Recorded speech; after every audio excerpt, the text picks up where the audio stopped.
ॐ सहना भवतु सहनो भुनक्तु सह वीर्यं करवावहै तेजस्विनावधीतमस्तु मा विद्विषावहै। ॐ शान्ति शान्ति शान्तिः। ॐ शन्नो मित्रशं वरुणः शन्नो भवत्वर्यमा शन्न इन्द्रो बृहस्पतिः शन्नो विष्णुरुक्रमः। नमो ब्रह्मणे नमस्ते वायो त्वमेव प्रत्यक्षं ब्रह्मासि त्वामेव प्रत्यक्षं ब्रह्म वदिष्यामि ऋतं वदिष्यामि सत्यं वदिष्यामि तन्मामवतु तद्वक्तारमवतु अवतु माम् अवतु वक्तारम्। ॐ शान्ति शान्ति शान्तिः। शङ्करं शङ्कराचार्यं केशवं बादरायणं सूत्रभाष्यकृतौ वन्दे भगवन्तो पुनः पुनः।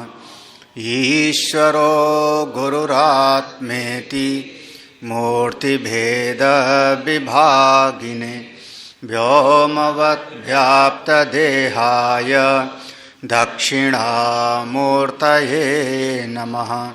सदाशिवसमारम्भां शङ्कराचार्यमध्यमाम् अस्मदाचार्यपर्यन्तां वन्दे गुरुपरम्पराम्। श्रुतिस्मृतिपुराणानाम् आलयं करुणालयं नमामि भगवत्पादं शङ्करं लोकशङ्करम्। अन्नमय कोश का निरूपण और उसके बाद प्राणमय कोश का वर्णन किया। अन्नमय कोश के एक एक अंग में ये प्राणमय कोश व्याप्त है। बस ऐसा नहीं समझना है कि जैसे एक घड़े के भीतर दूसरा घड़ा, दूसरे घड़े के भीतर तीसरा घड़ा, तीसरे घड़े के भीतर चौथा घड़ा, ऐसा नहीं है। बल्कि जैसे घट का एक रंग है, घट का एक रंग है, तो रंग अलग चीज़ है, कलर, मिट्टी अलग चीज़ है, लेकिन रंग घट के एक एक अंग में व्याप्त है। घट का कोई न कोई एक गंध होगा, गंध अलग चीज़ है, घट अलग चीज़ है, लेकिन अलग अलग ऐसा करके नहीं समझना, बल्कि गंध उसमें पूरा का पूरा व्याप्त है। तो ऐसे अन्नमय कोश के भीतर प्राणमय कोश है, अगर हम ऐसा कहते हैं तो कई बार ऐसा संदेह हो जाएगा कि जैसे अलमारी के भीतर कोई दूसरी चीज़ रखी है। ऐसा नहीं है। इसी के लिए कहा है पुरुष विधताम, अन्वयम पुरुष विधा, वो बिल्कुल उसी पुरुषाकार में परिणत हो जाता है। अन्नमय कोश उसके शक्ति देने वाला प्राणमय कोश, और फिर इन सब को संचालित करने की इच्छा जहाँ पर रहती है उसका नाम हो गया मनोमय कोश। यहाँ से था ये प्राणमय कोश को, चूँकि प्राण को उपास्य माना गया है शास्त्र में, उपनिषद में प्राण को उपास्य माना है, तो वहाँ पर प्राणोपासना का बड़े विस्तार में प्रसंग आएगा। तो जहाँ प्राणोपासना का प्रसंग है उसका मूल भाव यही है, चूँकि प्राण नित्य है, नित्य माने ब्रह्म की अपेक्षा अनित्य है, ब्रह्म दृष्टि से वो भाषित है, लेकिन जगत की दृष्टि से, देह दृष्टि से वो सापेक्षिक नित्य है, सापेक्षिक नित्य है और नित्य क्रियावान है। भले उसको हम प्रेरित करने वाले हों या प्रेरित करने वाले ना हों। आँख को तो हम प्रेरित करते हैं कि इस चीज़ को देखें, तब आँख का प्रेरक मैं बन जाता हूँ और हाथ पांव क्रिया अपना करती। लेकिन प्राण के साथ ऐसा नहीं है, उसमें स्वतः क्रिया है, वो अपने आप क्रियावान रहता है। जब तक प्राण है तब तक शरीर है। तो इसलिए प्राण की एक कुछ गुणों के द्वारा आधार बना के उसकी उपासना की जाती है। उसमें 3 शब्द प्रयोग किया गया है, ज्येष्ठत्व, श्रेष्ठत्व, सार्वविधायित्व। प्रश्नोपनिषद में याद है, ज्येष्ठस्य सबसे पहले प्राण उत्पन्न हुआ, ज्येष्ठ है। श्रेष्ठत्व, वो जो कथा आई, इंद्रियां अपना अकड़ी एक एक करके गई है ना, तो वहाँ पर वर्णन किया कि सबसे श्रेष्ठ कौन है, प्राण। श्रेष्ठत्व और समस्त इंद्रिय आदि का वही शक्ति देने वाला है, सर्वविधायित्व, ये प्राण का। तो ये जो प्राण की उपासना का प्रसंग आया है, क्यों आया है, तो इसमें देखो वही सबका यौ यद गुणकम ब्रह्म उपासते सा तद गुण भाग भवति, ये उपासना का मूल सूत्र था, पढ़ा था हम लोगों ने। यौ, जो कोई भी, यद गुणकम, जिस गुण वाले की उपासना करता है, जिस गुण वाले को ब्रह्म भाव से उपासना करेगा, तो उसको सा तद गुण भाग, उसके भीतर वही गुण आ जाएंगे। जैसी भावना से देव की उपासना करेगा, वो देव के गुण उसके भीतर आ जाता है। तो इसलिए उपासना का मूल स्वरूप यही हुआ। तो ये प्राणमय कोश का। अब ये पैराग्राफ हो गया था, इसके बाद से था, है ना, इसके बाद से था। ये थोड़ा आज बहुत ध्यान से समझोगे तो समझ में आएगा। अच्छा है कि आज ज़्यादा लोग नहीं हैं, क्योंकि इसमें बहुत सारा आपके मंत्र से संबंधित बातें आएगी। तस्माद् वा एतस्मात् इति युक्तार्थम अन्यत्, वो मंत्र में है ना, तस्माद् वा एतस्माद् अन्यो अंतर आत्मा मनोमयः। तो ये जो 2 शब्द वहाँ पर आया है, तस्माद् वा एतस्मात्, ये 2 शब्द, इस दोनों शब्दों का इति युक्तार्थम, इस बात हमको तो भूल जाता है, भगवान भाष्यकार को सब याद है ना। इसका अर्थ हम पहले कर चुके हैं। उक्तार्थम, उक्त, ये 2 शब्दों का अर्थ अन्यत पहले हम बता चुके हैं। तो अब उसको दोबारा बताने की जरूरत नहीं है, उसको चित्त में ले आओ। तो शुरुआत में आया हुआ था, जहाँ पर बताया था तस्माद् वा एतस्माद् आत्मनः आकाश संभूता, उस प्रसंग में भगवान भाष्यकार ने तस्माद् और एतस्माद् दोनों शब्द का अर्थ बाकायदा समझाया था। वही अर्थ यहाँ पे समझ लो। इसलिए करें उक्तार्थम, उक्त अर्थम अन्यत, इस बात को पहले हम बता चुके हैं। अन्यो अंतर आत्मा मनोमयः, ये प्राणमय के कोश के भीतर फिर मनोमय कोश है। मन क्या चीज है जी? मन किसको कहते हैं? मन इति, मन इति माने मन की परिभाषा, इति लगाया ना, तो मन इति, मन की परिभाषा क्या है?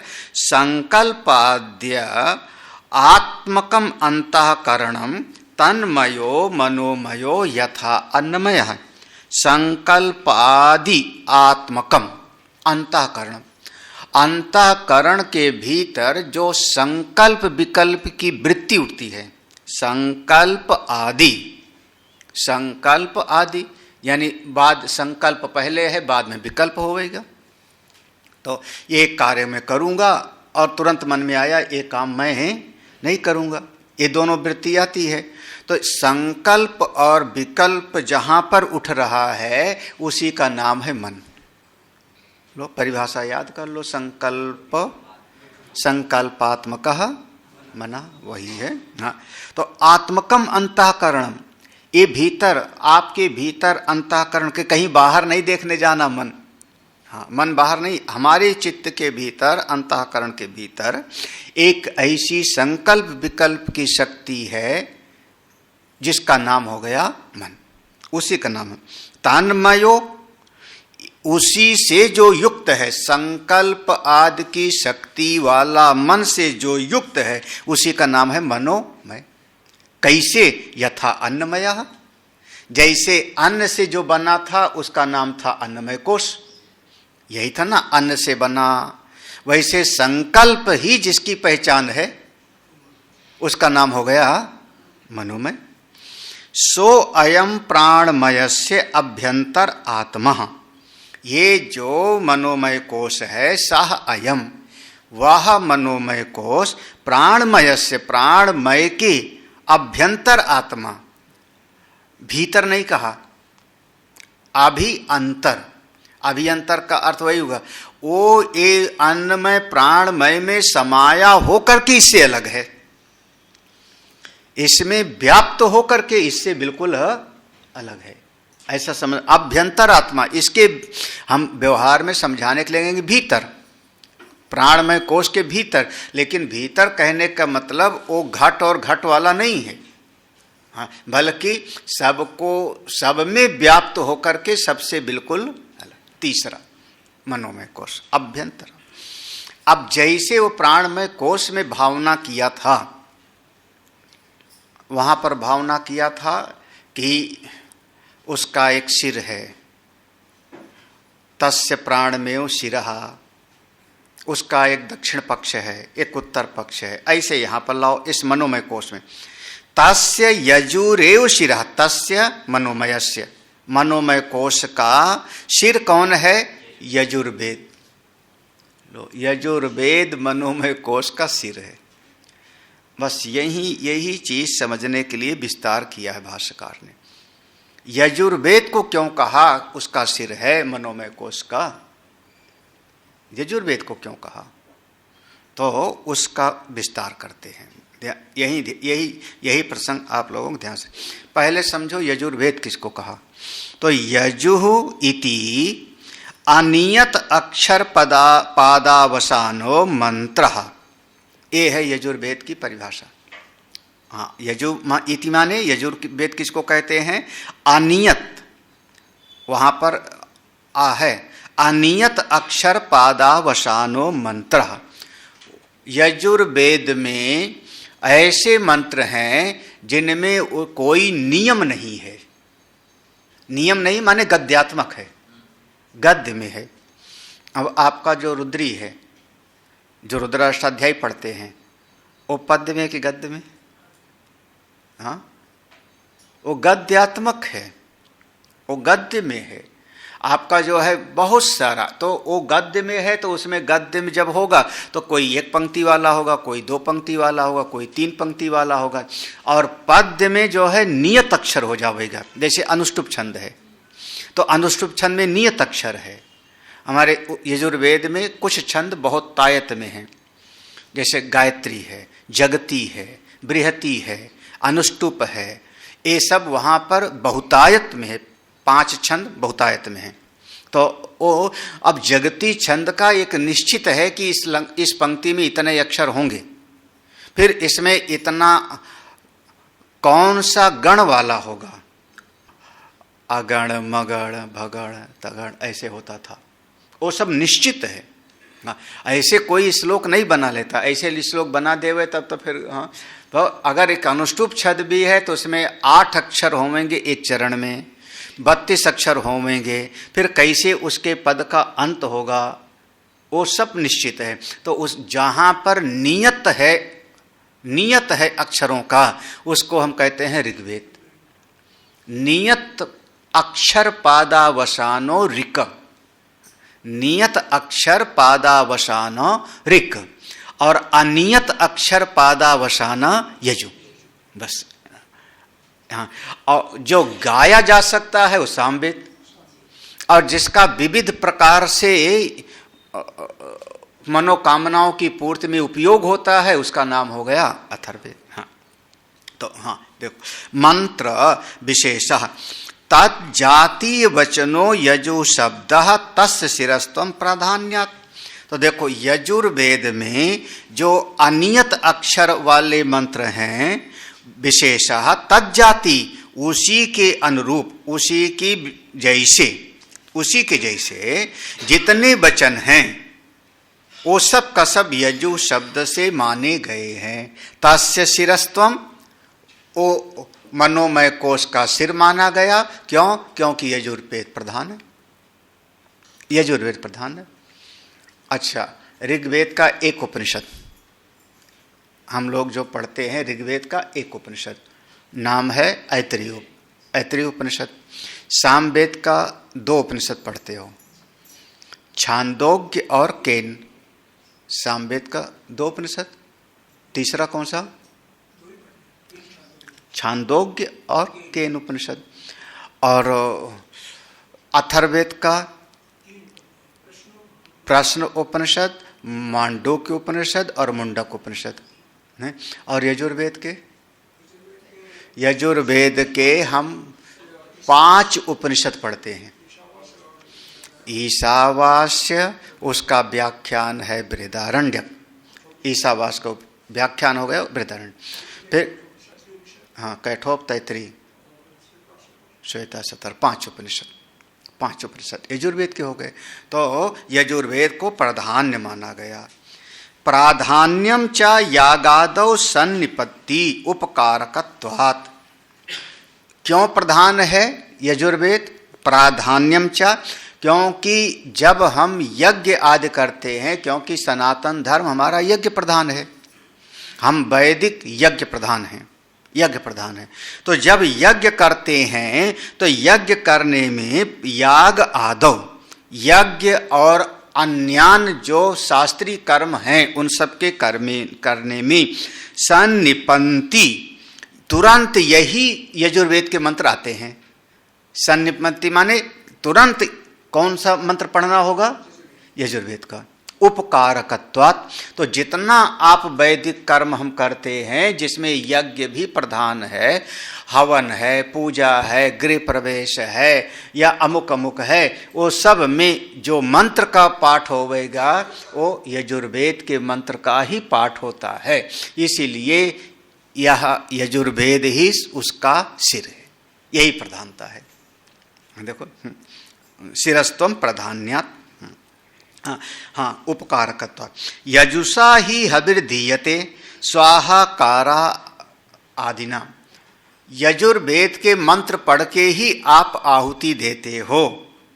यजुषा ही, यजुर्वेद के मंत्रों के द्वारा ही आप हविः दीयते, स्वाहा स्वाहा आप पढ़ते हो।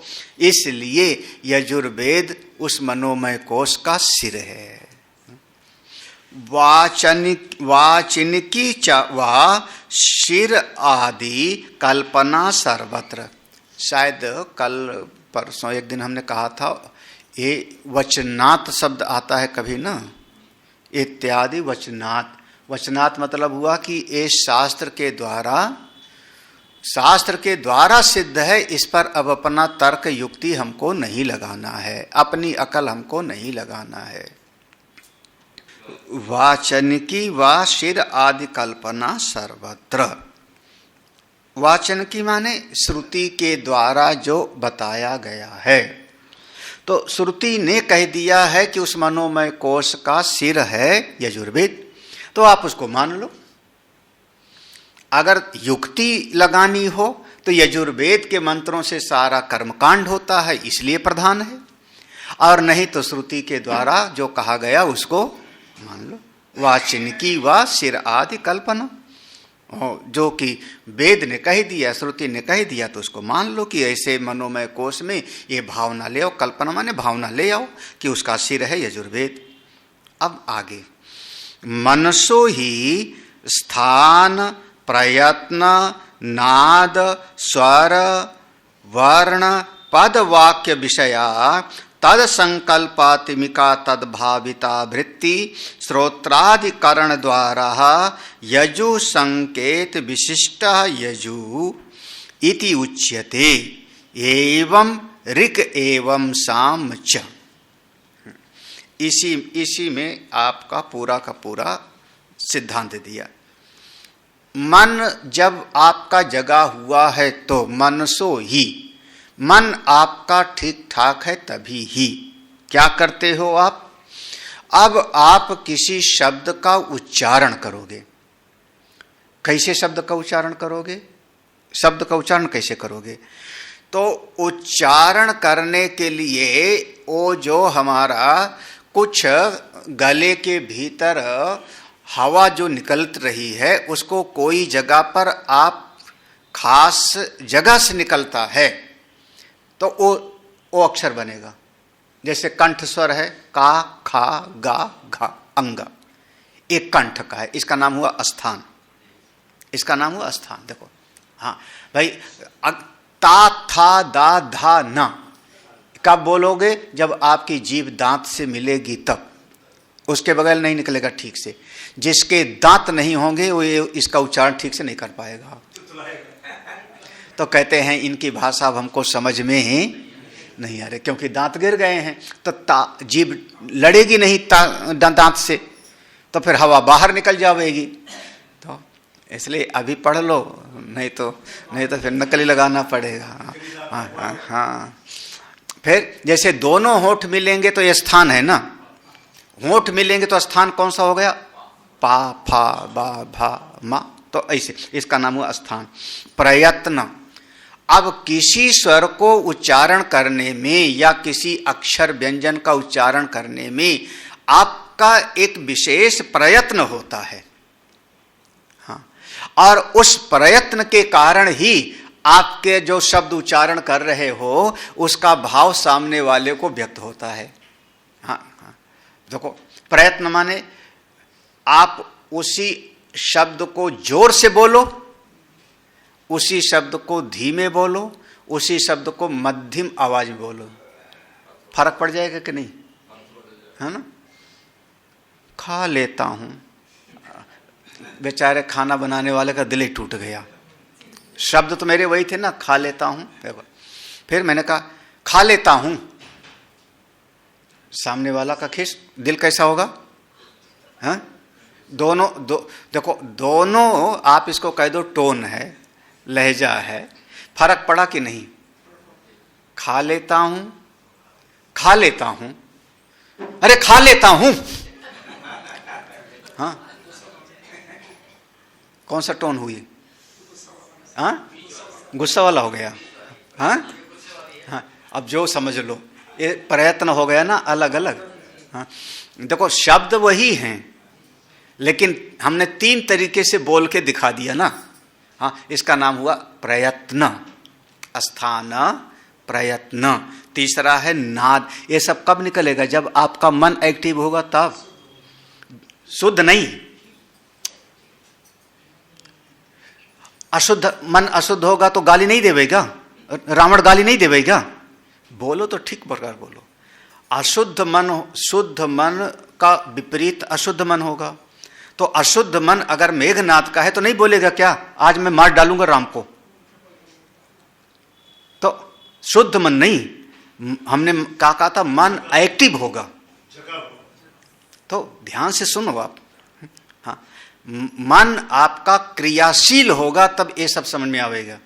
हाँ, शुद्धि अशुद्धि की तो बात की बात है ना, सोच करके बोलो पहले। हाँ, तो स्थान, जब मन जगा है और मन अपना काम कर रहा है तभी आप कोई न कोई शब्द का उच्चारण करोगे, कोई न कोई शब्द। हाँ, इंद्राय स्वाहा आपने बोला तो उसमें किस जगह से बोला? स्थान, प्रयत्न। फिर नाद, कैसे उच्चारण करना है? हाँ, नाद कैसे उच्चारण करना है? क्योंकि वेद का मंत्र है तो हाँ, अपनी मर्जी से तो उच्चारण नहीं करना ना। ये मन जगह है तभी तो आप करोगे। ओम स्वरित है, उदात्त है कि अनुदात्त है, यही तो ना, तभी तो आपका उच्चारण सही होगा। तो हाँ, नाद, स्वर आ से लेकर के और हम लोग यही पढ़ते थे उसके बाद भी री, वो कहाँ छोड़ दिया महाराज? ऋषि वाला री। है ना, ऋषि वाला रि, ये सब स्वर हो गया, ये सब स्वर हो गया। वर्ण का से लेकर के और हा तक, का से लेकर के हा तक वर्ण है। इसके बाद जो 3 बोलते हो ना, हाँ, वो संयुक्त है। हाँ, वो दो वर्ण उसमें संयुक्त है, उसमें स्वर नहीं है। संयुक्त 2 वर्ण है, स्वर और वर्ण। स्वर हो गया आ से लेके अंगा तक, का से लेके हा तक हो गया वर्ण, और 2 मिल गया तो आपने उसको संयुक्त वर्ण बोला। वहां पर अगर दोनों व्यंजन मिला हुआ है ना, जैसे का धन श, तो क्या हो जाएगा वो?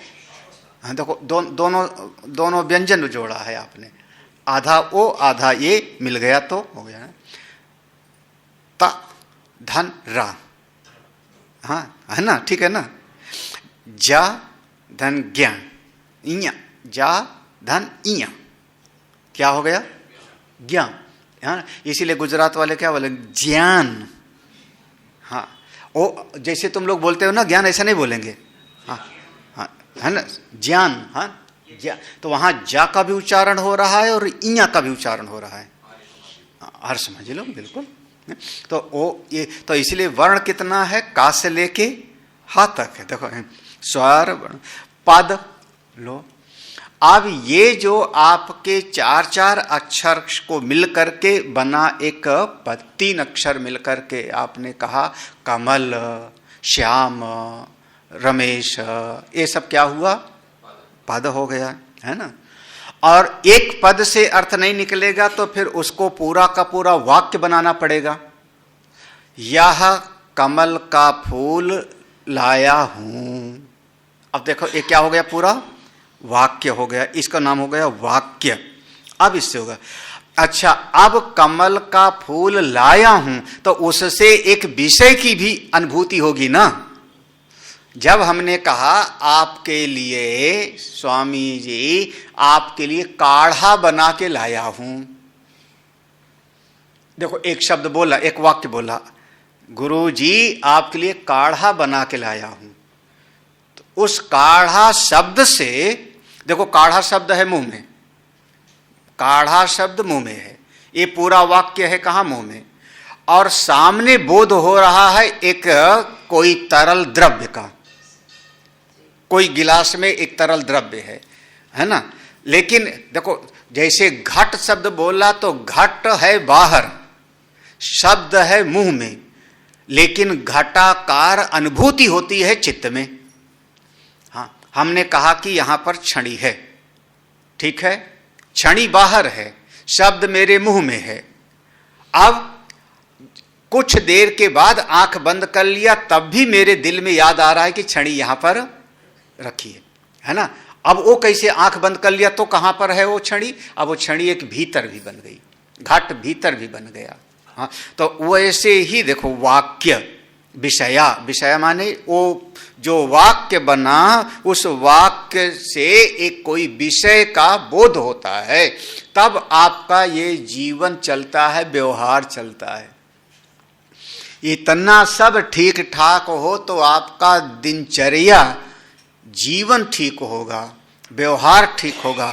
नहीं तो फिर हमेशा समझाते रहोगे कि हमारा कहने का मतलब ये नहीं था। हाँ, हमारा कहने का मतलब क्यों नहीं, क्यों समझाना पड़ता है? वो न्यूज वालों के पीछे लगे रहते हैं नेता लोग, मेरा कहने का मतलब ये नहीं था, मेरा कहने का मतलब ये नहीं था। क्यों? हाँ, इसलिए तो ये पूरा ठीक ठाक होना चाहिए। इसीलिए वैदिक हमारी जो सभ्यता है उसमें एक एक वाक्य शब्द का जो विन्यास होता था बिल्कुल सही होता था, उच्चारण सही होता था। हाँ, जल्दी जल्दी बोलोगे तो गलत बोल जाओगे, है ना, रुक रुक के जल्दी जल्दी बोलोगे, हाँ हाँ गलत हो जाएगा। सही देखो, स्थान यहीं से बताया था, स्थान, फिर उसके बाद में प्रयत्न, किस अक्षर पे कितना प्रयत्न देना है, नाद, फिर उसकी ध्वनि कैसे निकालनी है, है ना। ये सब का सब स्वर वर्ण, ये सब का सब यजुर्वेद में इसका पूरा विस्तार है। इसीलिए यजुर्वेद सबका प्राधान्य है, सिर है। वाक्य विषय तद संकल्पात्मिका तद भाविता वृत्ति ही, तद संकल्प। अब इतना सारा आपके भीतर एक वाक्य आया, एक वाक्य आया, उससे आपके भीतर एक संकल्प हुआ, मैं घड़ा खरीद लाऊं या मैं गाय ले आऊं, मैं गाय ले आऊं। देखो तत्संकल्पिकता, मैं एक गाय खरीदूं, ठीक है। अब वो जो संकल्प हुआ आपके भीतर, वो शब्द ही है ना, शब्द के अलावा कुछ नहीं। वो जो संकल्प हुआ, अब उस संकल्प से आपका अंतःकरण बिल्कुल व्याप्त हो गया। तद भाविता, अब आपका अंतःकरण और कुछ नहीं है, अंतःकरण उसी आकार का बन गया। कौन सा? मैं गाय खरीदूंगा, गाय खरीदूंगा, गाय खरीद। अब ये जो आपके भीतर अंतःकरण की वृत्ति बन गई, उसका परिणाम क्या होगा? अब आप श्रोत्रादिकरण द्वारा, अब आप इंद्रियों के द्वारा बाहर जाओगे। कहां मेला लगा है जानवरों का, हाँ, पूरा का पूरा। अब आपकी श्रोत्रादि माने ज्ञानेंद्रियां अपना काम करेगी। फिर ज्ञानेंद्रियों ने बताया कि नहीं नहीं, वहां पर अमुक जगह पर मिल जाएगी चीज, तो कर्मेंद्रियां उसके पीछे दौड़ पड़ेंगे। बस पूरा जीवन इसी में जाता है, पूरा जीवन इसी में जाता है। हाँ, पहले तो आपके भीतर शब्द आया, पहले शब्द आया, क्या आया? सवेरे उपनिषद के सत्संग में जाना है। देखो, है ना, पहले शब्द आया ना, ये शब्द है। किसी से पूछा सत्संग में चलोगे, ये शब्द आया। उसके बाद आपका अंतःकरण इसी भाव से व्याप्त हो गया। अब उसके बाद कैसे जाऊं? हाँ, बाइक से जाऊं, कार से जाऊं? अब देखो, अब ज्ञानेंद्रिय और कर्मेंद्रिय आपकी बाहर काम करने लगेगी और बस उसी हिसाब से चलते। ऐसे ही जैसे हमारी दिनचर्या में, ऐसे यज्ञ आदि में भी तो यही है ना। मैं अश्वमेध यज्ञ करूं, पुत्रेष्टि यज्ञ करूं, राजसूय यज्ञ करूं, अग्निहोत्र करूं सवेरे उठ करके, मैं गायत्री का जाप। पहले क्या आया? शब्द, पहले भीतर शब्द आया। उस शब्द से आपका अंतःकरण पूरा भावित हो गया, तदाकार वृत्ति हो गई, और उसके बाद फिर आप उसका व्यवहार करने लगते हो। अब बैठ करके संध्या बंदन किया, गायत्री जाप किया, इसी, और ये पूरे कार्य में यजुर्वेद की प्रधानता है, इसलिए यजुर्वेद प्राधान्य है, उस मनोमय कोश का सिर है। देखो, पुरुष सूक्तम यजुर्वेद का है ना, दुर्गा सूक्तम, नारायण सूक्तम, रुद्राष्टाध्यायी, ये सब काय का है? यजुर्वेद का। तो सारा का सारा प्रक्रिया तो हमको यजुर्वेद से मिलता है, तो इसलिए इसकी प्रधानता है। यजु संकेत विशिष्टा यजु इति उच्यते। एवं, इसी प्रकार से ऋक्, यहाँ ऋगेवम लिखा है ना, ऋक्, उसका संधि विच्छेद करो। एवं ऋक् यानी ऋग्वेद, एवं सामचा, इसी प्रकार से ऋग्वेद को भी समझ लो, इसी प्रकार से सामवेद को भी समझ लो।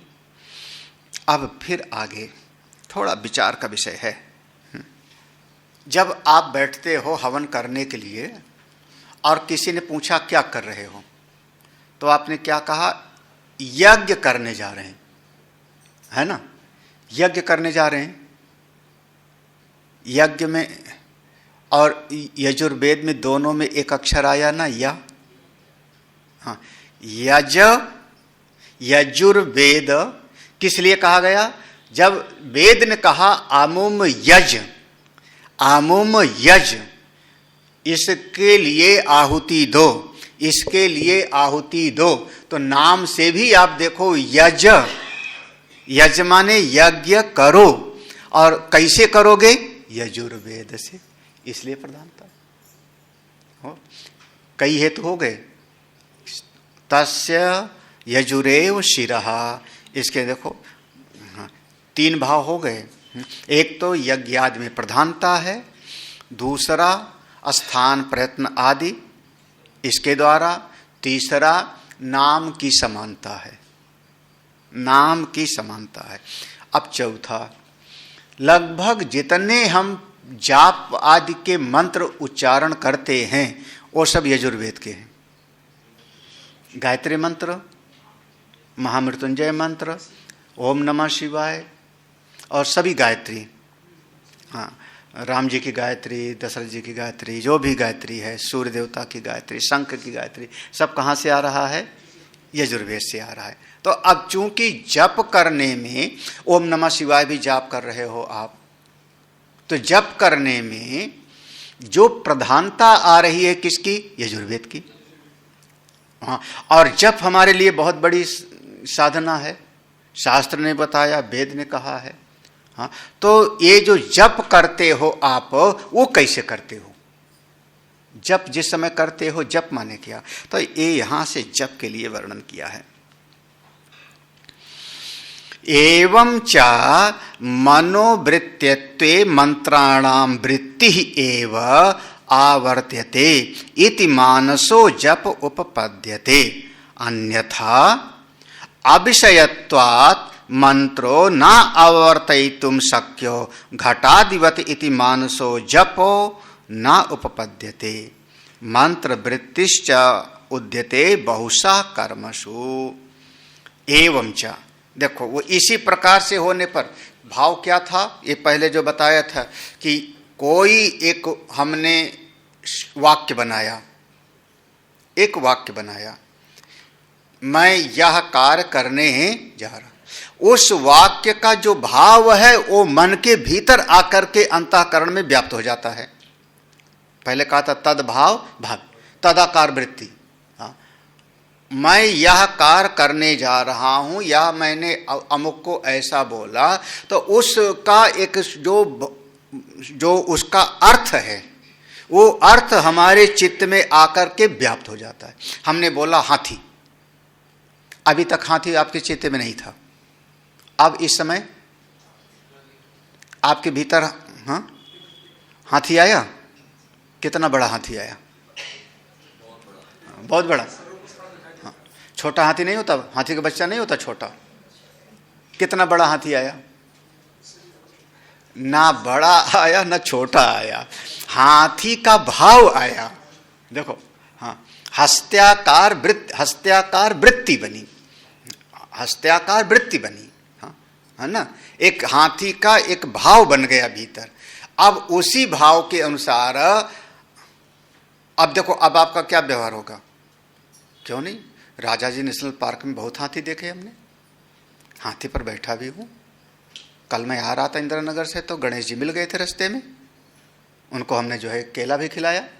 देखो अब क्या हो गया, पूरा का पूरा व्यवहार अब आपका आवृत्ति चलने लगी ना उसी से, हाँ, उसी से चलने लगा ना व्यवहार। हाँ? पहले वृत्ति में आया और हमारा अंतःकरण उसी के आकार वाला बन गया, और फिर उसको बार बार हम व्यवहार में जितना कुछ देखा था सब हमारे चित्त में उसकी यादाश्त आने लगी, आवृत्ति होने लगी ना, कि मैं वहाँ आश्रम में भी आया था, वहाँ शादी में भी था, वहाँ पर कोई कार्यक्रम था, वहाँ भी हाथी था, सब चित्तवृत्ति में आने लगा। उसी प्रकार से ये यजुर्वेद का जो मंत्र का जाप है, एक बार आपके चित्त में उस भाव की भावना बन गई तो आप उसको दोबारा जाप करते हो, तिबारा जाप करते हो, चौथा बार जाप करते हो, निरंतर उस जाप की आवृत्ति करते हो। अगर आपके चित्त में उसका भाव ना बने तो आप उसको पुनरावृत्ति कैसे करोगे? भाई एक बार हमने कह दिया ओम नमः शिवाय, अब गुरुजी तो बोल के चले गए, उसके बाद अब आप दोबारा कैसे बोलोगे?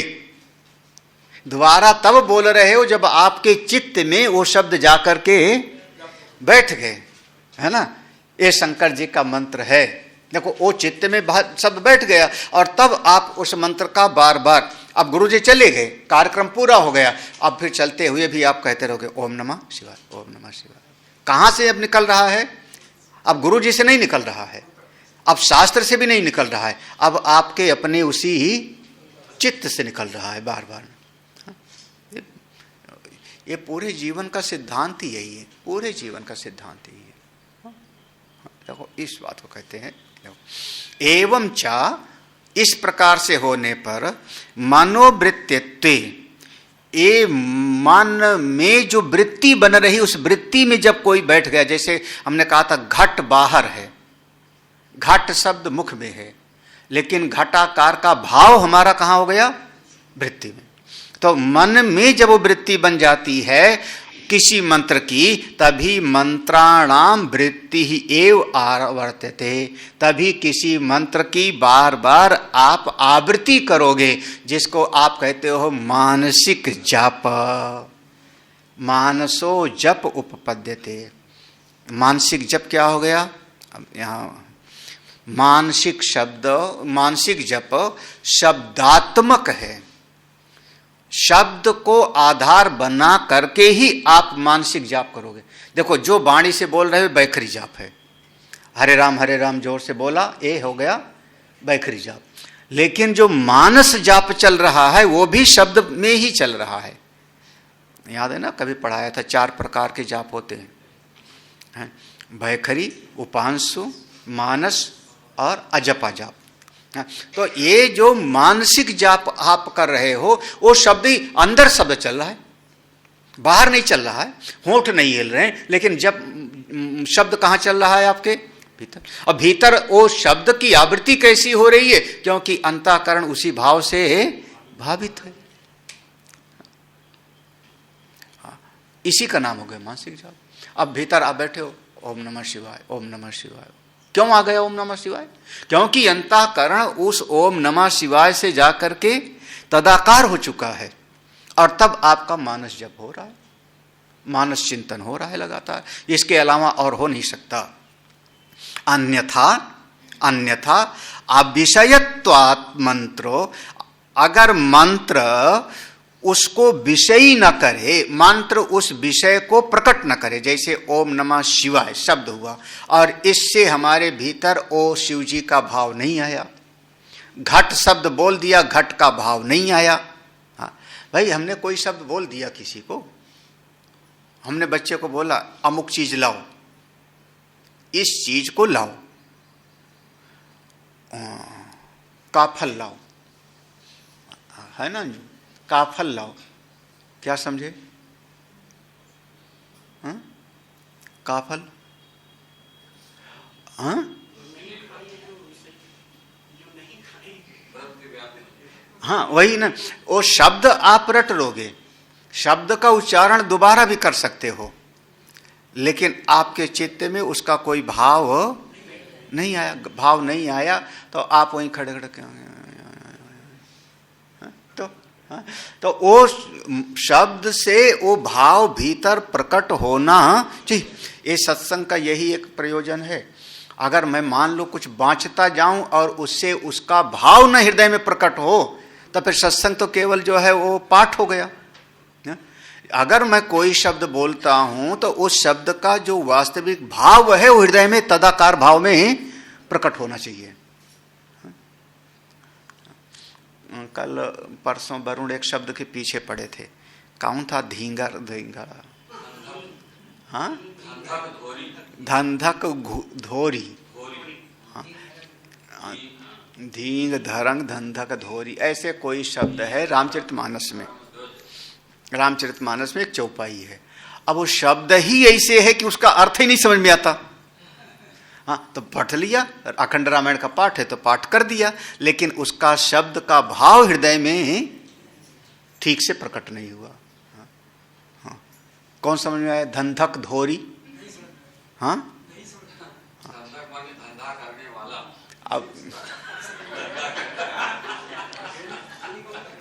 अब ये अब अगर आपने ऐसा समझा दिया, उसके बाद अब चित्त मन हमारा उस तदाकार वृत्ति वाला हो जाएगा। हाँ, देखो अभी ये बात सही है कि गलत है पता नहीं। हाँ हाँ, देखो इसीलिए कहते हैं आचार्य जो दिखा देता है बाद में से उसी को वैसा व्यवहार। तो अगर हमने आपने ये बता दिया कि इस धंधक का शब्द का अर्थ ये होता है, अब वहाँ जो विद्यालय में 25 बच्चे बैठे हैं, पहले तो जानते नहीं थे, उन्होंने वो धंधक शब्द से उसका अर्थ वही ग्रहण कर लिया, चित्त उसी आकार का हो गया। अब जब जब शब्द आएगा वो तो उनके चित्त में वही आवेगा, भले जो है वो उसका अर्थ होवे या चाहे अर्थ लगभग जीवन में देखो तो ज्यादातर यही चलता रहता है। हाँ? चाहे जितना आप हम अब पढ़ ले, हमारी पीढ़ी में नहीं बदल सकता। हाँ, मुगल काल का स्वर्ण युग शाहजहां का शासन काल, मुगल का अब हमारी पीढ़ी में नहीं, हमारी अब इसीलिए जो है शिक्षा विभाग है वो 20 साल 25 साल आगे का सोच के चलेगा। अब जब ये पढ़ाया जाएगा कि नहीं मुगल अत्याचारी थे, आक्रमणकारी थे, हमारे यहाँ का जो स्वर्ण युग था वो चंद्रगुप्त का काल था, कोई और काल था, विक्रमादित्य का काल था, राजा भोज का काल था, तो 20 साल के बाद वो चित्त में आवेगा। लेकिन आज कोई बात होगी तो हाँ, क्योंकि चित्त में उस बात की आवृत्ति बन चुकी है। ऐसे ही मंत्र के जाप में होता है, ऐसे मंत्र के जाप। यही चीज देखो राग और द्वेष में भी यही होता है। हाँ, राग है, द्वेष है, उसमें भी यही, ये आदमी ठीक नहीं है। देखो एक बार समझ में आया इस आदमी ने मेरा नुकसान किया, अब देखो अब चित्त में तदाकारता आ गई, अब बार बार उसी का आवृत्ति करने लगो, शत्रु है, दुष्ट है, पापी है, ठीक नहीं है, हाँ, अनेकों को मार के बैठा हुआ है। अब क्या हो गया, आपका चित्त किसका निरंतर, हाँ, उसी के अनुसार हेतु ढूंढता रहेगा, उसी के अनुसार लॉजिक ढूंढता रहेगा। एक बार अगर थोड़ा पॉजिटिव दृष्टि हो जाएगी, ये व्यक्ति मेरा मित्र है, महाराज वो 10 गलतियां भी किया हो ना तो भी आपका चित्त लॉजिक ढूंढ लेगा कि नहीं ये ठीक है, ये बहुत बढ़िया है। अगर उसको मारा है तो कोई ना कोई उसी ने गलती किया होगा। हाँ, वो ले आओ पार्वती जी वाला है ना, जब पार्वती जी को भगवान शंकर जी ने कहा, नारद जी ने इनको श्राप दे दिया था नारायण को, तो पार्वती जी ने वहां लॉजिक क्या ढूंढा, हाँ का अपराध है, तो वो उस इसी का नाम होगा जो आपके भीतर वो आवृत्ति चल रही है, वही जाप है, वही जाप है। और उस आवृत्ति से आपके भीतर एक भाव का सृजन हो रहा है। वो भाव अगर ना बने तो आवृत्ति नहीं होगी, भाव नहीं बनेगा आवृत्ति नहीं होगी। जब जब शंकर जी का आप मूर्ति देखोगे, वो भाव से जाके टैली किया, आपके भीतर मंत्र निकलने, ओम नमः शिवाय, देखो यही होगा ना। अगर मान लो गणेश जी का देखा, गणेश जी का भीतर भाव आया, आपका जो है भाव बदल जाएगा। हाँ? हाँ, तो बिल्कुल उसी तरीके से। अन्यथा अविषयत्वात्, अगर कोई शब्द का उच्चारण करो और उसका भाव विषय आपके भीतर प्रकट ना हो तो मंत्रो ना आवर्तयितुम, तो मंत्र का बार बार जो जाप है, आवर्तन आवृत्ति, वो नहीं हो सकता। ना शक्यो घटादिवत इति मानसो जप ना उपपद्यते। जैसे घट का भाव नहीं आया, किसी ने घट बोल दिया था तो घट का भाव नहीं आया, तो फिर उसका आवृत्ति नहीं होगी। लेकिन आवृत्ति की बात बताई गई है कि बार बार इसकी आवृत्ति ही करो। चलो, मंत्र आवृत्तिश्चा उद्यते बहुशा कर्मसु। देखो मंत्र की आवृत्ति करो, इस मंत्र की बार बार आवृत्ति करो। मंत्र आवृत्तिश्चा उद्यते, इस बात को बहुशा बहुत जगहों पर, कहां पर, कर्मों में इसका निरूपण किया गया है। बहुत जगहों पर कर्म में इसका, कि इस मंत्र का जैसे असतो मां सद्गमय, तमसो मां ज्योतिर्गमय, मृत्योर मां अमृतम, इसके जाप का विधान है। पावनानी मंत्र बोला गया है वहां पर, पावमान मंत्र, तो इसके जाप का है वहां पर। हाँ, तो वहां पर विधान है कि इसका 3 बार जाप करना चाहिए। क्यों 3 बार जाप करना है? तो अब उसका जो मंत्र है उसका भाव भीतर प्रकट होगा तो उसकी आवृत्ति होगी। यहां एक पूर्व पक्षी का प्रश्न हो गया। अक्षर विषय स्मृत्य आवृत्त्या मंत्र आवृत्ति स्याद इति चेत। अरे भाई, उसने ये पूछा कि चलो कोई विषय ना होवे, वो वस्तु ना होवे, लेकिन वो जो अक्षर है, अक्षर विषय, अक्षर ही अपने आप में विषय बन जाए और उसी की स्मृति बार बार करता रहे तो अच्छा, आप बार बार जैसे बोलते रहो का, खा, गा, घा, का, इससे क्या होगा? हाँ, वो ये कह रहा है कि एक अक्षर का ही आवृत्ति करते रहें, उसके भीतर का अर्थ हमको पता ना हो तो इसका मतलब ये मुख्य अर्थ नहीं पता। शुतुरमुर्ग देखा है? हाँ, कहाँ देख लिया शुतुरमुर्ग? कहाँ देख लिया तुम लोग? अच्छा, चिड़ियाघर में। चलिए, चिड़ियाघर में देख तो शुतुरमुर्ग का दृष्टांत देना ठीक नहीं, क्योंकि उसको देखा है तो उसका भाव आपके चित्त में ही बैठ गया हुआ है, उसका चित्त भाव में बैठ गया हुआ है। हाँ, ठेकुआ देखा है?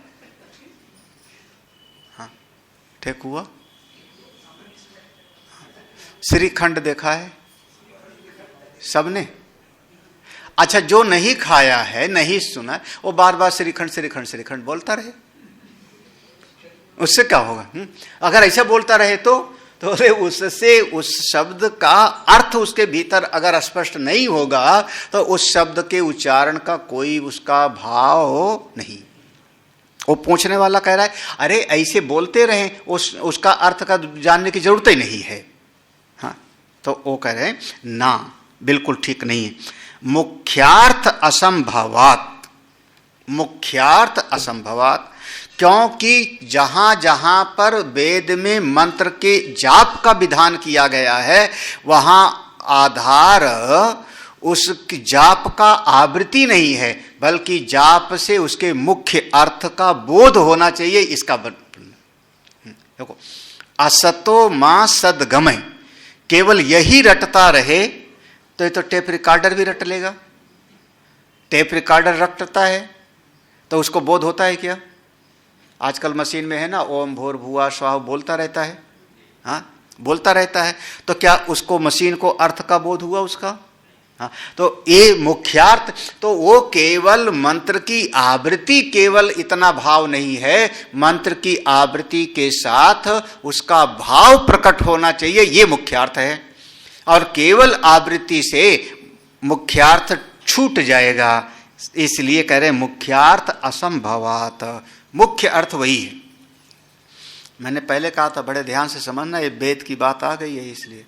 हाँ, देखो अब मंत्र कहाँ, ये वेद में आया है, वेद में आया है, इस बात को कहा त्रिप्रथमम अन्वाह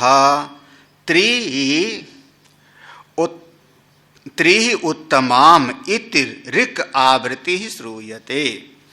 ऐसा अब वेद में एक बात आई है, वेद में एक बात आई, त्रिप्रथमाम अन्वाह, इस कार्य को करने के पहले, इस यज्ञ को करने के पहले 3 बार इसका उच्चारण करो। त्रिप्रथमाम, पहले 3 बार इसका जो है जाप करो। फिर यज्ञ हो गया तो उत्तमाम, त्रिउत्तमाम, 3 बार उसके बाद उच्चारण करो इसका। अरे जैसे आचमन कराते हैं पंडित जी लोग, कराते नहीं, अंचुताय नमः माधव, ऐसे वेद में कर्म है कि उस यज्ञ को करने के पहले 3 बार उसका उच्चारण करो और 3 बार बाद में करो। तो ये जो एक बार उच्चारण हो गया, दूसरी बार जो कहा गया वो क्या है, तीसरी बार जो उच्चारण के लिए कहा गया वो क्या है, वही जाप है, वही जाप है। तो वेद में आवृत्ति की बात बताई है, वेद में एक चीज को आवृत्ति की बात बताई है, ये समझना है। इस मंत्र का 3 बार, यहां पर जो ऋक् शब्द है ना, ऋक् आवृत्ति श्रूयते, यहां ऋक् का अर्थ होगा ऋचा, ऋक् माने ऋता, ऋचा। तो यहां पर ऋचा का ऐसे 3 बार जाप करना चाहिए, ऐसा वर्णन आता है। हाँ, तत्र तत्र ऋचो, तत्र ऋचो, यहाँ तत्र जो है ना वो तत् है, यहाँ होना चाहिए तत् है। हाँ, तत् ऋचो, हाँ वो संधि, तत् ऋचो अविषयत्वे तद विषय स्मृति आवृत्त्या मंत्र आवृतौ च क्रियमाणायाम त्रिप्रथमाम अन्वाह इत ऋक् आवृत्ति ही मुख्यो अर्थः चो उदिता परित्यक्ता स्यात्। कह रहे हैं तत्र ऋचो, उस प्रसंग में जहाँ पर ये 3 बार जाप करने का वर्णन आया है, तत् उसमें वहाँ ऋचा का जो वर्णन आया कि इस मंत्र का, इस ऋचा का 3 बार उच्चारण करो। अगर उस ऋचा का अविषयत्व है, उसका विषय नहीं प्रकट होगा, जैसे हमने शिवाय शब्द कहा तो शिव का एक रूप आया भीतर, वो विषय नहीं प्रकट होगा, तो तद विषय स्मृत्या आवृत्त्या, तो वो विषय की स्मृति अगर नहीं होगी तो मंत्र की जो आवृत्ति हो रही है, मंत्र आवृतौ चाक्रियमाणाम, तो मंत्र की जो आवृत्ति का वर्णन किया गया कि इस यज्ञ में 3 बार इस मंत्र का आप आवृत करो, त्रिप्रथमाम अन्वाहा इति ऋक् वृत्ति ही मुख्य अर्थ चाहुदिता। तो इस प्रकार से इस ऋचा का जो आवृत्ति का जाप का विधान बताया, इसके मुख्य अर्थ का परित्यक्तः स्यात्, पर मुख्य अर्थ छूट जाएगा, मुख्य अर्थ छूट जाएगा, परित्यक्त हो जाएगा। भाव यही है कि अगर केवल शब्द का, ऐसे भी वेद में आएगा उपनिषद में, कि तुम इस मंत्र का उच्चारण किए बगैर, अर्थ जाने बगैर अगर यज्ञ कराओगे तो तुम्हारा सिर कट के गिर जाएगा, ये आएगा। हाँ, तो वहाँ पर ऐसा प्रसंग आएगा, उसमें चक्रायण उषस्ति के प्रसंग में, चक्रायण और उषस्ति के जो प्रसंग है उसमें एक यज्ञ में ऐसा आएगा। तो वो मंत्र का अर्थ बिल्कुल विषयीकृत होना चाहिए, स्पष्ट होना चाहिए। अगर नहीं होगा तो आवृत्ति फिर आपकी उचित नहीं है, वो आवृत्ति मुख्य विषय को किनारे कर दे रही है, तो केवल फिर टेप रिकॉर्डर के जैसे आप बोलते हैं चले जाए। अरे बहुत बार प्रवचन में होता है, हाँ, घंटे भर आदमी बैठा रहा, पूछा कि महाराज क्या बताए स्वामी जी, बोले बस कुछ बोल रहे थे, बहुत बढ़िया बोल रहे थे, मतलब कोई उसका भाव भीतर प्रकट नहीं हुआ ना। और जिस दिन एक एक शब्द का भाव प्रकट होने लगेगा, उस दिन बिल्कुल बात तो बहुत अच्छी है, जम गई बात। हाँ, तो उसी बात को कर, ये जो 3 बार यज्ञ के पहले इसका उच्चारण करो, 3 बार बाद में करो, अगर उससे कोई विषय का भाव नहीं आना होता तो इसका उच्चारण का मुख्यार्थ बाधित हो जाएगा, परित्यक्त हो जाएगा। इसलिए वेद ने जो कहा 3 बार उच्चारण करना चाहिए वो बिल्कुल सही है, और उससे भीतर उससे एक विषय का भाव आता है। एक, अरे वही राम कहने से अलग भाव आया, कृष्ण कहने से अलग भाव आया, शिव कहने से चित्त के भीतर हमारे भाव अलग आया ना, दाल कहने से अलग भाव आया, कुर्ता कहने से अलग भाव आया ना, तो वैसे भाव आना चाहिए। तस्मात्, इसलिए चलो निष्कर्ष निकाल रहे, तस्मात् मनोवृत्ति उपाधि परिच्छिन्नम मनोवृत्ति निष्ठम आत्मचैतन्यम अनादि निधनम यजु शब्द वाच्यम आत्मविज्ञानम मंत्रा इति एवं च नित्यतो उपपत्तिर वेदानाम। क्या इतना बढ़िया विषय है ये। इसलिए तस्मात्, इसलिए मनोवृत्ति उपाधि परिच्छिन्नम, ये पहला ध्यान रखना, मन की वृत्ति, मनोवृत्ति, हाँ, मनोवृत्ति उपाधि, यह जो मन की आपकी वृत्ति है, इस मन की वृत्ति से परिच्छिन्न, यानी वृत्ति व्याप्ति हो रही है, उसमें वृत्ति व्याप्त हो रही है। और मनोवृत्ति निष्ठम, मन के भीतर ही वो भाव बिल्कुल पक्का हो गया। वही पहले हमारे मन की एक वृत्ति जाकर के विषय को विषयीकृत किया, फिर उसके बाद उस विषय को ला करके भीतर निष्ठ कर दिया, तो मनोवृत्ति उपाधि परिच्छिन्न, मन की वृत्ति की उपाधि से जाके वस्तु को हमने व्याप्त किया, और उसके बाद उसको ला करके उस विषय को मन में हमने निष्ठा कर दिया कि ये गाय है, ये भैंस है। अब देखो उसके बाद अब ये वस्तु तो जड़ में भी हो सकती है, तो कहते नहीं, आत्म चैतन्यम कहां पर हो रहा है, क्रिया कहां हो रही है, आत्म रूपी चेतन में, आत्म चैतन्यम अनादि निधनम, अनादि आत्म चैतन्यम अनादि, अनादि जिसका प्रारंभ नहीं है, और निधनम यही है ना, जिसका कोई समापन भी नहीं है, ना तो उसका कोई प्रारंभ है और ना कोई अंत है। उस चित्त में ला जा करके यजु शब्द वाच्यम, यजुर्वेद के मंत्र वहां पर ले जा करके हमको बिठा देते हैं। इति आत्मविज्ञानम मंत्र, यजु शब्द से यही बात समझाया गया है कि आपका अंतःकरण से आप जाकर के, अंतःकरण चेतन है, अंतःकरण का प्रारंभ पता नहीं कब पैदा हुआ। हाँ, मन पैदा हुआ पहले कि जीव? ये मत पूछो, कुछ चीजें अनादि हैं हमारे यहाँ पे। ब्रह्म अनादि है, ईश्वर अनादि है, जीव अनादि है, अविद्या अनादि है, जीव ईश्वर का भेद भी, तो ये सब कुछ चीजें अनादि हैं, तो और मत पूछो। तो मन की वृत्ति रूपी उपाधि से वृत्ति व्याप्ति हुई, फिर वो चीज का भाव मेरे वृत्ति में बैठ गया। अपना चेतन आत्मा अंतःकरण जो प्रारंभ और अंत से रहित है, वहीं पर यजुर शब्द का वो भाव वहां प्रकट हुआ, मैं यज्ञ कर रहा हूं, ओम नमः शिवाय, ओ भाव, इसी का नाम हुआ मंत्र, यही मंत्र है। इसी प्रकार से एवं च नित्यत्व उपपत्तिर वेदा, इसी प्रकार से वेदों का नित्यत्व सिद्ध होगा, और कोई उपाय नहीं। किताब पोथी से वेद का नित्यत्व नहीं सिद्ध होगा। जो किताब है वो किताब तो भले ही जो है 5000 वर्ष पुराना हो कि 50,000 वर्ष पुराना हो, उसका प्रारंभ होगा किताब का। तो वेद को आपने नित्य कहा, तो वेद को नित्य कैसे कहा? देखो, हमारे गुरुजी ने हमको कोई शब्द बोला, वेद का कोई शब्द बोला, हुआ क्या? मेरा मन कान की उपाधि से युक्त होकर के जाकर के उस मंत्र को व्याप्त किया, जो गुरुजी ने बोला, चंद्रमा मनसो जाता। देखो ऐसे बोला ना गुरुजी ने बोला, याद करो, चंद्रमा किताब नहीं है, किताब का तो प्रारंभ है, किताब का तो गल जाएगी एक दिन।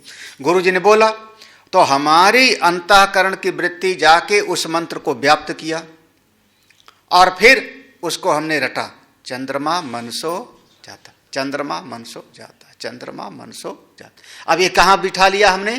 भीतर। इसको आप कहते हो कंठस्थ हो गया, याद। कब याद है? जब आप चेतन हो ना। कहाँ पर बैठा? आपका चेतन स्वरूप है, मंत्र वहीं पर जाके बैठा। कहाँ पर? आपके चैतन तत्व में। अब ये देखो, एक तो हो गया वो मंत्र, चंद्रमा मनसो जाता। सबको इसका अर्थ पता है? हाँ, तो जिसको पता है उसको इस मंत्र का मुख्यार्थ पता है।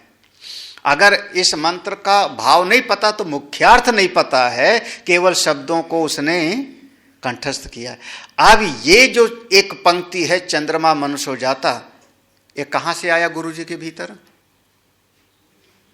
हाँ, गुरुजी के भीतर कहां से आया? हमको तो गुरुजी ने सुनाया, तो मैंने हमारी वृत्ति जाके उसको व्याप्त किया, भीतर लाके बिठाया, फिर मैं अपने चेले को पढ़ाऊंगा। गुरुजी के भीतर कहां से आया? उनके गुरुजी ने पढ़ाया था। उनके गुरुजी के भीतर कहां से आया? उनके गुरुजी ने पढ़ाया था। सबके गुरुजी कौन हो गए? ब्रह्मा, यही ना। ब्रह्मा जी को किसने बताया? तो अब क्या हो गया? ये पंक्ति, ये मंत्र नित्य हो गई, क्योंकि ये गुरु परंपरा से चली आ रही है। तो वेद हमारे नित्य हैं, अपौरुषेय हैं। इस दृष्टि से अपौरुषेय, किताब की दृष्टि से नित्य नहीं है। हाँ, जो पोथी हम लेके बैठे, पोथी तो एक दिन बनाई गई, हाँ, एक दिन वो जो है उसकी आयु खत्म हो जाएगी। इस दृष्टि से नित्य है, क्योंकि मेरे अंतःकरण जो वृत्ति आई वो हमारे गुरु जी से आई, उनके गुरु जी से आई, उनके गुरु जी से आई, ब्रह्मा जी से आई, ब्रह्मा के भीतर स्वयं नारायण से आई, नारायणम पद्म भवम। तो वेद हमारे क्या हो गए? नित्य। तो क्या कहोगे? जिसकी श्वास प्रश्वास चारों वेद हैं, जाकी सहज श्वास श्रुति चारी, है ना। देखो, एवं च नित्यत्व उपपत्तिर वेदानाम अन्यथा विषयत्वे रूपादिवत अनित्यत्वम च स्यात् न एतद युक्तम। अगर ऐसा नहीं समझोगे तो, अन्यथा नहीं समझोगे ऐसा तो विषयत्व रूपादिवत, जैसे रूप आदि है, नाम रूप सबका है, ऐसे जो है वो मंत्र भी हो जाएगा। तो ये जो मंत्र भी अनित्य हो जाएगा। रूपादिवत अनित्यत्वम, जैसे कोई आकृति अनित्य है ऐसे मंत्र भी अनित्य हो जाएगा। और मंत्र अनित्य, भाई देखो, आपने कह दिया कि मैंने फूल को देखा, और फूल को देख करके मेरे भीतर बात आ गई कि एक कनेर का फूल है। एक शब्द आया अंदर, एक कनेर का पुष्प है, भीतर इसका मुख्यार्थ हो गया कनेर का फूल ऐसा ही होता है। ठीक है ना, यही ना।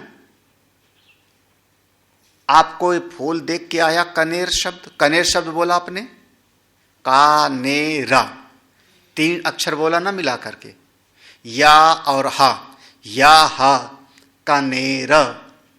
ये जो शब्द बोला इसको देख के बोला कि आपको परंपरा से आया हुआ है ना। अगर परंपरा का आप ध्यान नहीं दोगे तो कनेर का फूल अनित्य है, तो आपका ये ज्ञान भी हो जाएगा। कितना आसान सा है। तो आपने केवल, आपके लिए ये वस्तु आलंबन बनी, लेकिन आपको या का भी अर्थ पता है, हा का भी अर्थ पता है, का भी पता है, ने का भी पता है, रा का भी पता है परंपरा से। तो आपने यहां पर ला के कहा यह पुष्प कनेर का है, ये हमारा मेज है। हाँ, तो ये जो ज्ञान आ रहा है कहां से आ रहा है? परंपरा, अनादि। नहीं तो सब अनित्य हो जाएगा। सर्वे वेदा यत्रैकम भवन्ति सा मानसीन आत्मा, जहां पर सारे वेद जाके एक ही भूत हो जाते हैं। सर्वे वेदा, समस्त वेद, चारों वेद जहां जाके एक हो जाते हैं, उसी को हम कहते हैं वह समष्टि मन है, मानसीन आत्मा। वह समष्टि मन, वहीं पर जाकर के वेद समाज, क्योंकि सब प्रलय हो जाएगा। प्रलय में वेद मरेंगे नहीं, वेद नहीं खत्म हो रहा। वेद क्या हो रहा है? वो समष्टि में जाकर के, फिर वहां से समष्टि से जब आगे सृष्टि होगी तो वेद प्रकट हो रहे हैं। हम कहते ब्रह्मा जी के चारों मुख से चारों वेद प्रकट हुए। रचयिता नहीं है ब्रह्मा जी, ब्रह्मा रचना करने वाले नहीं है। वहां भाई आपने कोई चीज, हमने रुमाल ले जा करके अलमारी में रखी, बंद कर दी, ताला लगा दिया, और 1 महीना के बाद रुमाल हमने वहां से निकाली, तो रुमाल हमने बनाया कि केवल, हाँ बनाया थोड़े, वहां रखा था और वहां से निकाल लिया। ऐसे जब प्रलय होता है तो ब्रह्मा में जाके वेद समा जाता है, और जब सृष्टि होती है तो वहां से वेद भगवान प्रकट होते, रचयिता नहीं है वेद के। इसीलिए वेद हमारे नित्य नित्य है। प्रलय में भी वहीं पर रहते हैं। कहाँ पर? सर्वे वेदा यत्र एकम भवन्ति, सब जाके वहां पर है। इति चा श्रुति नित्य आत्मना एकत्वं ब्रुवति ऋगादीनाम नित्यत्वे समंजसा स्यात्। ऐसा हमारे ये जो वेद का मंत्र है, सर्वे वेदा यहां से लेकर के वेद का मंत्र, इति चा श्रुति, ऐसा श्रुति ने कहा है। नित्य आत्मना एकत्वम, ये अपनी आत्मा के साथ में एकत्व की बात श्रुति बता रही ब्रुवती। ऋग आदि नाम नित्यत्व, इसी तरीके से ऋग आदि, ऋग्वेद यजुर्वेद के मंत्र को कह दिया, ऋग आदि वेद का भी जितनी ऋचाएं हैं वो सब नित्य इसी प्रकार से सिद्ध होती हैं। ऋचो अक्षरे परमे व्योमनी अस्मिन् देवा अधि विश्वे निषेधु। ये देखो उपनिषद का ये मंत्र है। इसमें कि ऋचः माने सारी मंत्र, अक्षर वो सब उसी परम आकाश में जहाँ पर स्थित हो जाते हैं वो परमात्मा है। इति चा मंत्र वर्णः, ये मंत्र विभाग श्वेताश्वतर उपनिषद में आया है। वहाँ अब इसके अंत में, अब इसको और भी वैसे समझ लो। अब वो दायां और बायां पक्ष का विस्तार नहीं कर रहे हैं। भाष्यकार ने कहा यजु ये मनोमय कोश का सिर है, ऐसे कहा था ना। ऋक दक्षिण पक्ष, साम उत्तर पक्ष, ऐसे कहा था ना। और फिर वहां था आदेश आत्मा, धड़ कौन है? आदेश। तो वेद में विधि विधान है। आदेशो अत्र ब्राह्मणम अतिदेष्टव्य विशेषण अतिदिशत इति। आदेश वहां पर लिखा आदेश आत्मा, तो आदेश माने वेद का जो ब्राह्मण भाग है, जहां पर विधि बताया है कि हमको क्या करना चाहिए, वही समझना इसका मुख्य भाग है। जैसे मनुष्य का ये धड़ वाला है, तो वही ब्राह्मण भाग को ही यहाँ पर आदेश समझ लिया। क्यों? क्योंकि अतिदेष्टव्य विशेषान अतिदिशति, ब्राह्मण भाग में ही अतिदेष्ट आदेश दिया गया है विशेष रूप से। अतिदेष्टव्य विशेषान विशेष रूप से आदेश दिया गया है, उपदेश दिया गया। कहाँ पर? ब्राह्मण भाग। जैसे अभी पढ़ा था एष आदेशः एष उपदेशः, इसीलिए उसको धड़ भाग कहा। और वहां पर कहा था अथर्वा गिमरस पुच्छम प्रतिष्ठा, तो अथर्वा गिमरस च दृष्टा मंत्र ब्राह्मणम च शांतिक पौष्टिकादि प्रतिष्ठा हेतु कर्म प्रधानत्वात् पुच्छम प्रतिष्ठा। जो अथर्वेद है, अथर्वा ऋषि के द्वारा दिए गए जो मंत्र हैं, अथर्वा गिमरसा च दृष्टा, ये दोनों बातें, अथर्वेद भी मान लो अथवा ऋषि मान लो। तो ऋषि कौन हो गए? दृष्टा मंत्र, जो अथर्वेद के मंत्रों के दृष्टा ऋषि हैं, जो वो मंत्र के दृष्टा ऋषि हैं, जिन्होंने उसको हमको बताया। वो क्या बताया? सबसे ज्यादा वो ब्राह्मण भाग शांतिक पौष्टिक, आपको शांति चाहिए तो ये काम करो, और आपको पुष्टि चाहिए तो ये करो, आपको अमुक चाहिए तो ये करो, प्रतिष्ठा। और आदमी कर्म क्यों करता है? कुछ चाहिए तो, कुछ चाहिए नहीं तो करता नहीं। तो प्रतिष्ठा है तो कर्म प्रधानत्वात्, क्योंकि यज्ञ का जो वर्णन है वेद में वो इसीलिए किया गया ना कि क्योंकि कर्म करेगा, और कर्म कब करेगा? जब उसको कुछ चाहिए, तो वही उसकी प्रतिष्ठा होगी, वही उसकी प्रतिष्ठा है। चाहिए फिर वेद के बताए हुए यज्ञ करेगा, कर्म करेगा, इसीलिए वही प्रतिष्ठा है यज्ञ आदि की। तदपि श्लोको भवति मनोमय आत्म प्रकाशकः पूर्ववत। इसी बात को बताने के लिए अगला एक मंत्र है, ये मनोमय ही आत्मा का प्रकाश करने वाला है। ओम पूर्णमदः पूर्णमिदं पूर्णात् पूर्णमुदच्यते पूर्णस्य पूर्णमादाय पूर्णमेवावशिष्यते। ओम शांति शांति शांति। हरि ओम श्री गुरुभ्यो नमः।